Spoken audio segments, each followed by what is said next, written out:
Bonjour et bienvenue dans cette nouvelle semaine du moucheur, encore une semaine du moucheur bien chargée. Alors ne perdons pas de temps, après avoir appris le shoot, allons voir la nouvelle leçon de lancer autrichien.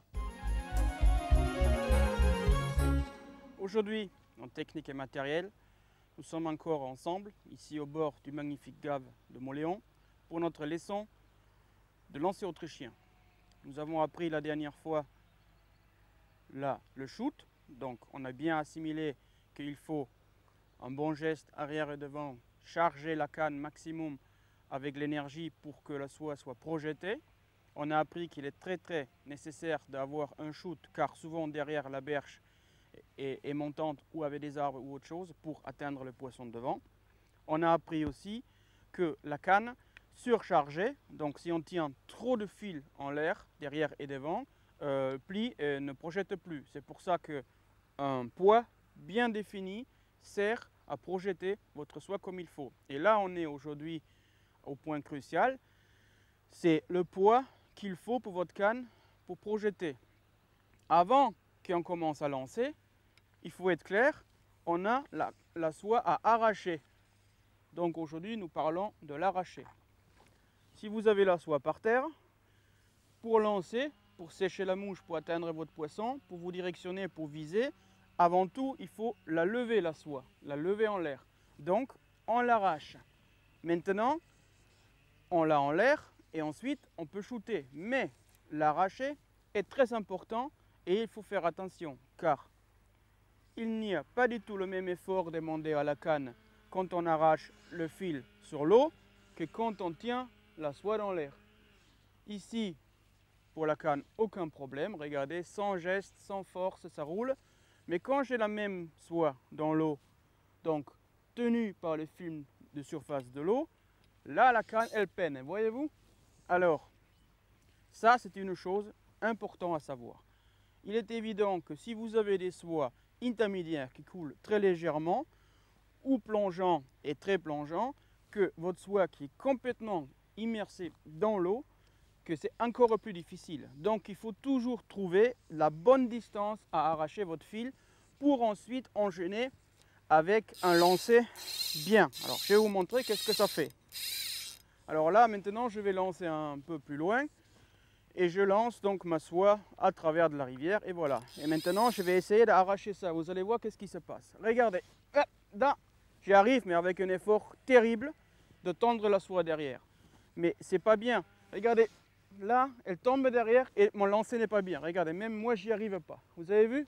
Si vous faites ça, c'est foutu d'avance. Vous n'allez jamais bien lancer. Vous allez toujours casser derrière des hameçons sur des cailloux et vous n'allez pas tendre votre soie devant.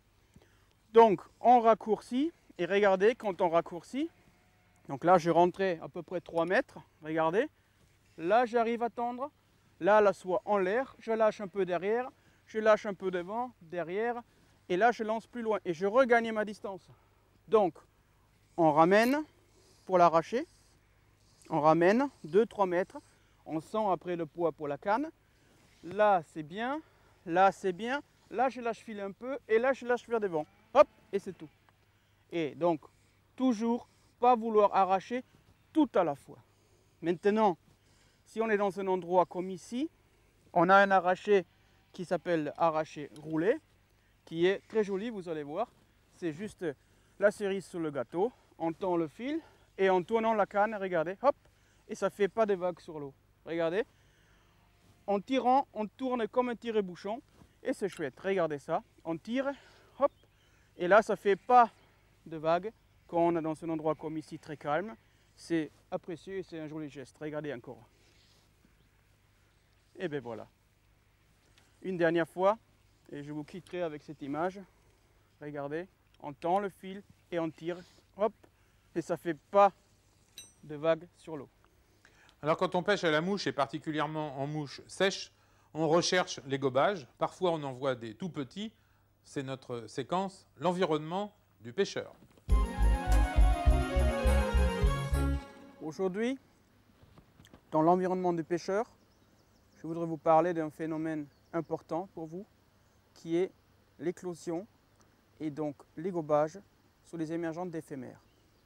En effet, vous avez vu derrière moi, dans ce calme, qu'il y a plusieurs truites qui gobent régulièrement en faisant des tout petits ronds en surface. Pourquoi? Il est important pour vous de savoir de quoi ils se nourrissent les truites à ce moment-là. Parce qu'uniquement en sachant de quoi ils se nourrissent, vous permet de mettre une émergente d'éphémère, donc la vraie mouche qu'il faut pour le moment et qu'ils vont prendre. Si votre interprétation est fausse, vous n'allez pas prendre du poisson. Alors, comment ça se passe?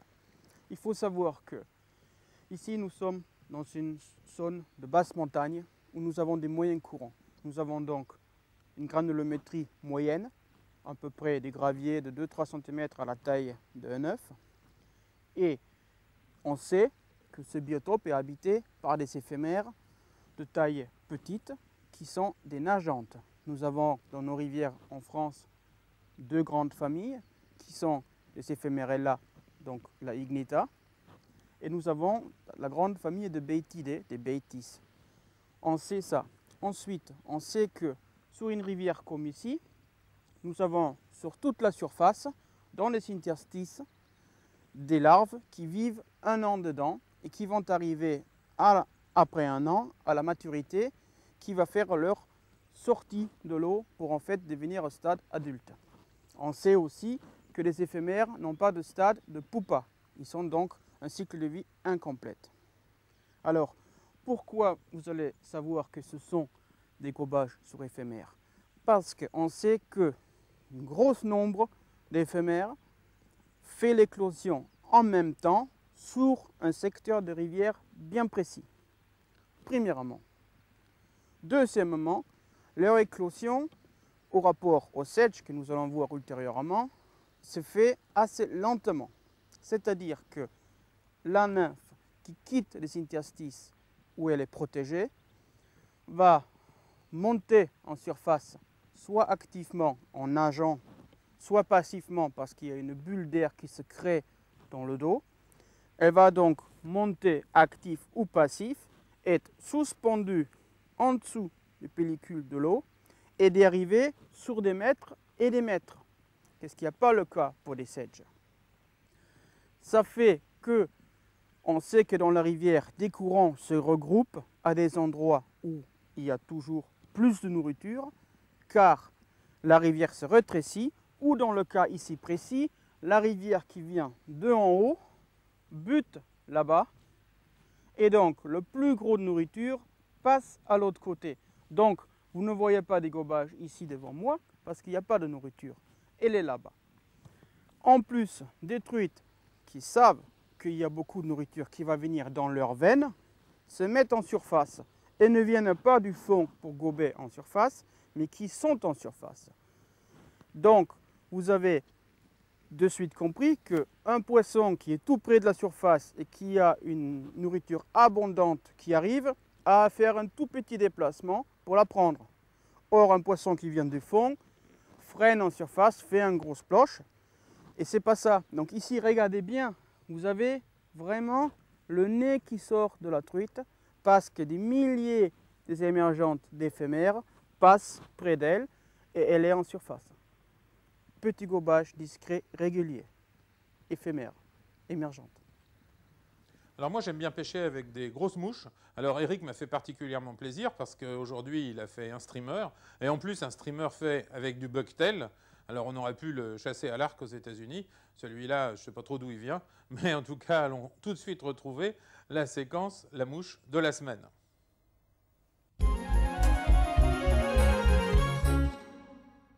La mouche de cette semaine est un streamer.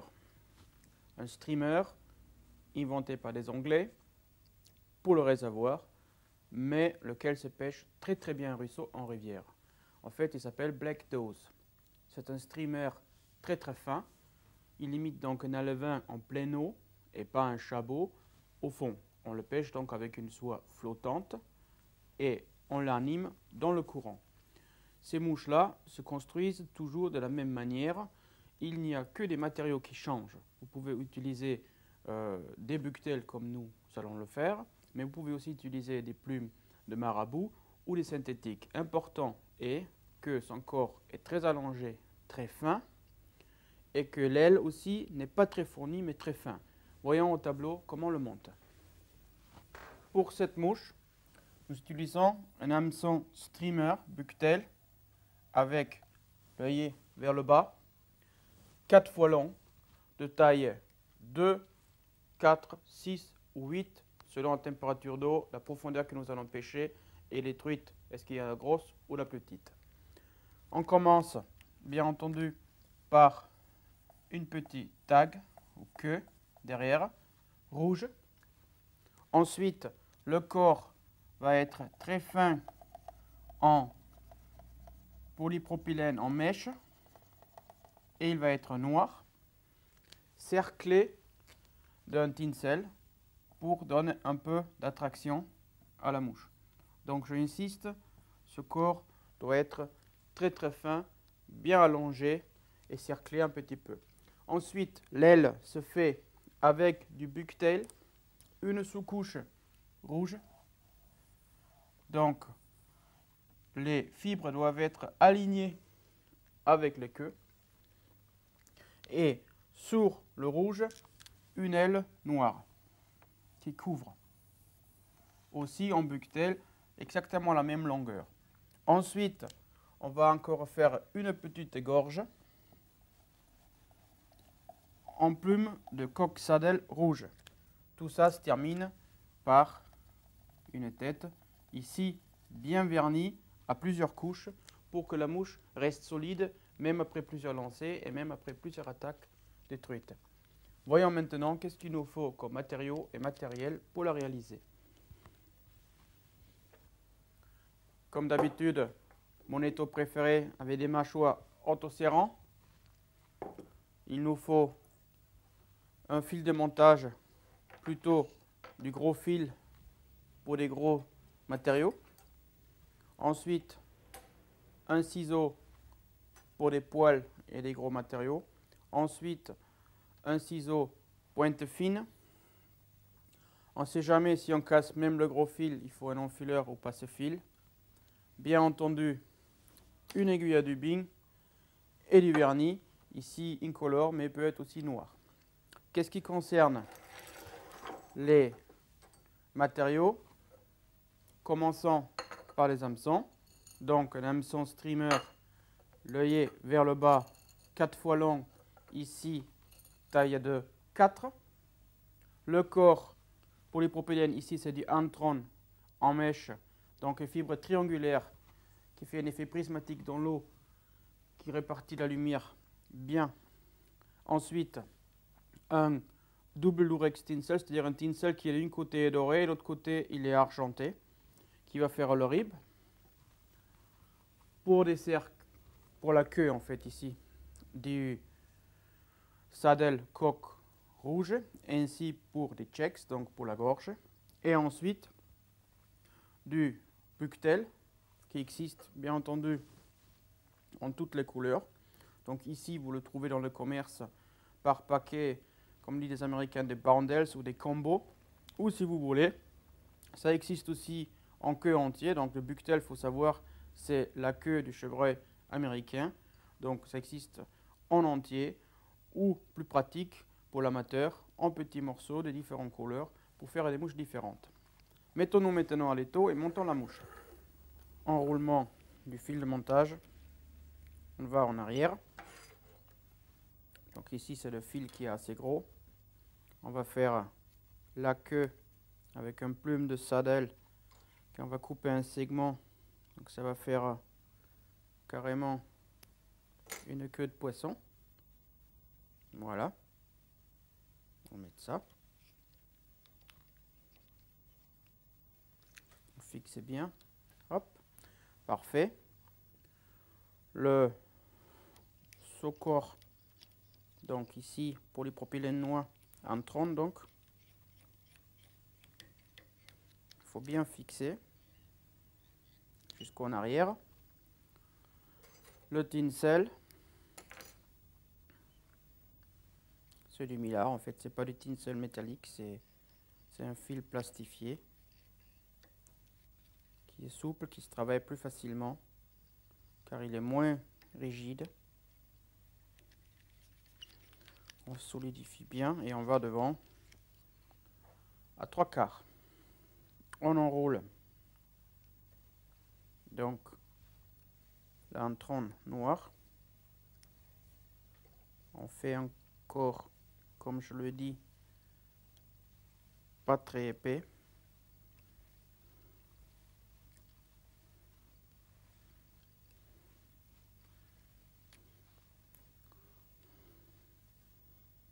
On peut retourner si on sent que ça va pas parfaitement.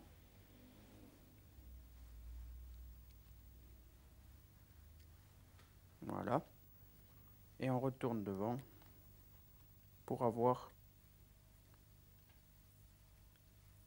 la consistance souhaitée. Voilà, là c'est parfait. On fixe. On coupe. Il y a 2 fibres qui se baladent. On sectionne. Ensuite, on enroule le tinsel. On le spire un peu large.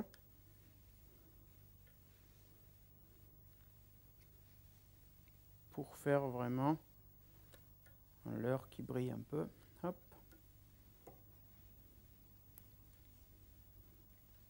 Voilà. Tout ça, si on le vernit, est plus solide. Ensuite, le buctel, donc, qui va venir à faire le sous-corps. Donc regardez bien que ça arrive bien à la hauteur de la queue. On pourrait utiliser pour ça un égaliseur de poils, mais bon, on peut aller plus vite comme ça. Donc l'aile au-dessus, donc en noir, pareil, on mesure, bien pareil, on regarde devant. Coupe et on met l'aile sur le rouge. Là, il faut très bien travailler car il faut vraiment que l'aile soit comme il faut. Ensuite, pour terminer, un petit peu de rouge encore qui vient en gorge en dessous. Voilà, la mouche est terminée. Il suffit de faire les 3 demi-clés et le vernissage habituel. Donc ici, je vous conseille de vernir la mouche au moins 5 fois pour arriver à une tête uniforme. Donc au début, le fil absorbe le vernis et ensuite vous allez arriver à faire une tête lisse comme des mouches de commerce. Il n'y a pas de miracle, c'est tout simplement vernis, vernis, vernis. Voilà. On attend que ça sèche et on revernit. Voilà notre streamer terminé. Eh bien, généralement, après avoir monté la mouche de la semaine, c'est le moment d'aller au bord de l'eau, mais vous le savez, il ne faut pas oublier, une fois par mois, on va faire le tour des magazines et c'est la revue de presse. Cette semaine, dans la revue de presse, je vais vous montrer encore des revues des journaux que vous allez trouver dans votre kiosque habituel et quelques livres qui illustrent aussi bien la pêche à la mouche. Je commence aujourd'hui par Voyage de pêche, le magasin de voyage de pêche édité par Jean-André Capio, qui nous fait une fois de plus rêver avec un tour du monde complet dans toutes les globes, en fait, en Afrique, au Madagascar, aux Maldives, pêcher le saumon king en Alaska, et aussi un article de Jocelyne Lespinay sur la Traune. Évidemment, on me prend par mes sentiments en voyant la rivière que je pêchais il y a bien plus de 20 ans maintenant, et qui est vraiment un joyau d'Europe avec des poissons superbes, aussi bien de bonne santé, de bonnes conditions et des robes magnifiques. L'article est très bien fait, je vous le conseille si vous allez vous rendre en Autriche pour pêcher cette rivière. Ensuite, je passe sur Truc Magazine, que je trouvais aussi en kiosque. Bon, petite revue, petit moyen. Bon, il faut quand même dire que on a quand même un article qui est pas trop mal, qui est bien. La mouche en lac de montagne, tout dépend du vent, donc on a une bonne approche quand même pour utiliser des mouches pour pêcher avec du vent ou sans vent en lac de montagne. Bon, c'est bien. Ensuite, il y a un article qui s'appelle Scientifique. Donc là, je suis pas tout à fait content parce que j'ai pas très bien compris qu'est-ce que Thierry Larigue voulait dire en rapport au débit d'eau. Et donc, bon, je trouve que ça manque un peu de clarté, de simplicité peut-être. C'est pas pour moi. Ensuite, je arrive à Plaisir de la pêche. Et comme souvent, vous allez remarquer, Plaisir de la pêche, je trouve toujours quelque chose de très bien devant et de très bien très derrière. Et ici, des cerises sur ce gâteau-là, c'est un article qui est donc à la fin, en quête d'origine. Donc c'est un article écrit par Boris Volch, que je connais très bien car c'est un père qui m'a quand même élevé pour la pêche à la mouche et surtout pour la éthique et le respect des poissons et des autres pêcheurs et des rivières. Et cet article, c'est un article historique dans lequel il montre une traduction d'un texte romain, donc du IIe siècle, de Élien, lequel décrit tout simplement, vous vous rendez compte, il y a 200 ans après Christ, qui décrit d'une manière vraiment irréfutable la pêche à la mouche en Macédonie au IIe siècle après Christ. C'est super, c'est très très bien fait, la traduction est bien, c'est intéressant, vraiment, ça mérite déjà de lire cette revue et notamment cet article qui m'a bien plu et qui est d'une rare qualité. Ensuite, on va aller devant. Devant, donc, on trouve Plaisir de la pêche, l'éditorial, Philippe d'Olivet. Alors, il écrit comment ça se fait qu'on ne voit jamais les étrangers venir pêcher en France. Bon, il pose la question, mais il donne la réponse. Hein. C'est vrai que moi, dans ma carrière de pêcheur, j'ai vu beaucoup de gens partir au monde entier, en Irlande, en Écosse, en Autriche, en Slovénie, en Amérique, n'importe où pour pêcher. Mais bon, on ne voit pas les Irlandais venir chez nous, ni les Autrichiens, ni rien du tout. Et donc, il le dit parce que, tout simplement, chez nous, il n'y a pas de poisson, il n'y en a pas à prendre, ou presque pas, parce qu'il dit quand même que c'est mal géré. Et bon, je suis quand même vraiment de son avis. Ça nous mène directement à une autre revue, donc le spécial pêche-mouche. Donc, comme d'habitude, vachement bien fait, très joli, maquette superbe. Et d'entrée, je tombe sur un article, donc je vous dis, c'est de l'autre ici, là. Et cet article, rubrique faits divers, ça sent le soufre sur le bord de l'Uisne. Alors là, c'est quand même carrément, je ne sais pas si je dois crier, pleurer, rigoler, me marrer, mais franchement, je lis un article où la Fédération de l'Orne fout un procès, depuis 3 ans, ça dure déjà maintenant, à 2 APP, 2 APMA, on dit maintenant, qui ont eu la fâcheuse idée de limiter les prises de 10 à 5 et en plus d'augmenter la taille légale de 25 à 30. On se demande vraiment qu'est-ce qui se passe dans la pêche en France, parce que quand on voit ça, déjà, ça manque de bon sens. Alors, effectivement, Michel Manceau, qui est le président d'une des APMA, a trouvé, il a fait des recherches, que la rivière s'appauvrit en truite, il y en a de moins en moins. En plus, il y a des problèmes pour la reproduction, car apparemment, elle est ensablée, la rivière. Et donc, il a dit, on ne va pas en prendre les peu qui restent. Et en plus, ils ont vu que les truites là-bas se reproduisent qu'à partir de 30 cm, pas comme 22, 30, 25 dans des rivières normales. Alors, sa réflexion de bon sens a été, bon, mais déjà, on va prendre moins, et ensuite, on va les laisser grossir pour qu'ils puissent se reproduire au moins une fois. Moi, je trouve que c'est vachement logique, vraiment. Alors, la logique de Jean-Paul Doron, donc le président, est toute autre. Alors, donc lui, il a mis un procès à l'APP uniquement pour ça. On voit où va l'argent, en fait, que nos cartes de pêche, au lieu d'aller dans l'eau, ils y vont aux avocats pour se entrebattre. Alors, sa logique à lui est double. Premièrement, il se retranche derrière les textes, donc il dit qu'il n'y a que le préfet qui peut augmenter la taille légale d'une truite. Et deuxièmement, là c'est plus grave quand même, il dit que ce sera quand même terrible et grave si dans la rivière on n'aura plus que des gros poissons, parce que ça sera terrible d'avoir trop de gros poissons, parce qu'il n'y en aura plus des petits après.